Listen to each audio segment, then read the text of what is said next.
नमस्कार किसान भाइयों, सयाजी सीड्स की कहानी की ड्रॉ की सीरीज में आपका स्वागत है। आज के वीडियो का विषय है सोयाबीन के 3 मुख्य रोग और उसका प्रबंधन। सोयाबीन, जिसे पीला सोना भी कहा जाता है, अगर इसकी पैदावार अच्छी हो जाए तो बम्पर मुनाफा, और कहीं रोग लग जाए तो नुकसान ही नुकसान होता है। आज हम बात करेंगे सोयाबीन की फसल को सबसे ज्यादा नुकसान पहुँचाने वाली बीमारियों, चारकोल सड़न रोग, पीला मोजेक रोग और गेरुआ रोग एवं उसके प्रबंधन के बारे में। आइए सबसे पहले देखते हैं सोयाबीन की फसल को सबसे ज्यादा नुकसान करने वाले रोग चारकोल सड़न रोग के बारे में। चारकोल सड़न रोग ज्यादातर सोयाबीन के पौधे की मध्य से परिपक्व अवस्था के दौरान और कई बार युवा पौधों पर पाया जाता है। संक्रमित पौधों में मिट्टी के पास वाले तने पर लाल भूरे रंग का घाव दिखाई देता है। बाद में यह घाव गहरे भूरे या काले रंग में बदल जाता है। पत्ते भूरे व सूखने लगते हैं और पौधा मुरझाया हुआ सा लगता है। रोगग्रसित तने व जड़ के छाल को हटाकर देखने से उस पर असंख्य काले रंग के छोटे छोटे कैलेरोसिया दिखाई देते हैं, जिसकी वजह से तना व जड़ हल्का स्लेटी हो जाता है, जो इस बीमारी की विशेष पहचान है।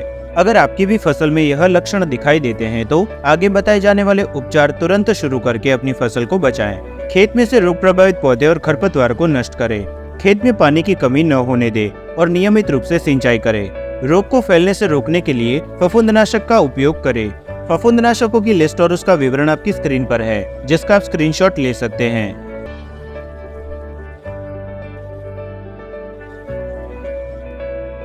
साथ ही फसल को रोगों से बचाने के लिए आप हमारे रोंगो ऐप पर रोग निवारक जानकारी देख सकते हैं। चलिए जानते हैं सोयाबीन की फसल को सबसे ज्यादा नुकसान करने वाले दूसरे रोग पीला मोजेक रोग के बारे में। शुरुआत में नई निकलती हुई पत्तियों में अनियमित पीले और हरे रंग के धब्बे दिखाई देते हैं, जो धीरे धीरे बढ़कर पूरी पत्तियों को पीला कर देते हैं। प्रभावित पत्तियां धब्बेदार और झुर्रीदार दिखाई देती है। संक्रमित पौधे देर से परिपक्व होते हैं और उनमें बहुत कम फूल व फलियां आती है।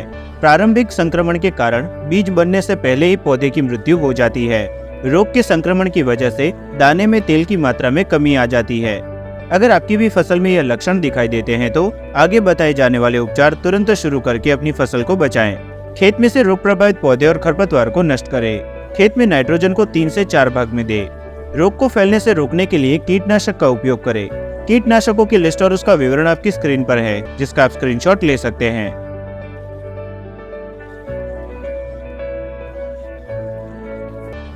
अब जानते हैं सोयाबीन की फसल को सबसे ज्यादा नुकसान करने वाले तीसरे रोग गेरुआ रोग के बारे में। सोयाबीन का गेरुआ रोग ज्यादातर फूल आने की अवस्था के दौरान देखा जाता है। प्रारंभ में पत्तियों की निचली सतह पर हरे रंग के भूरे धब्बे दिखाई देते हैं। धीरे धीरे धब्बे आकार में बढ़कर फुंसी बन जाते हैं। अंत में पत्तियां थोड़े समय के भीतर भूरे रंग की होकर जल्दी झड़ जाती है। फली व बीजों की संख्या में कमी आती है और बीजों का वजन घट जाता है। फुंसी के फटने से भूरे रंग के पाउडर का निकलना इस रोग की एक विशेष पहचान है। अगर आपकी भी फसल में यह लक्षण दिखाई देते हैं तो आगे बताए जाने वाले उपचार तुरंत शुरू करके अपनी फसल को बचाएं। खेत में से रोग प्रभावित पौधे और खरपतवार को नष्ट करें। खेत में पानी की कमी न होने दे और नियमित रूप से सिंचाई करें। रोग को फैलने से रोकने के लिए फफूंदनाशक का उपयोग करें। फफूंदनाशकों की लिस्ट और उसका विवरण आपकी स्क्रीन पर है, जिसका आप स्क्रीनशॉट ले सकते हैं।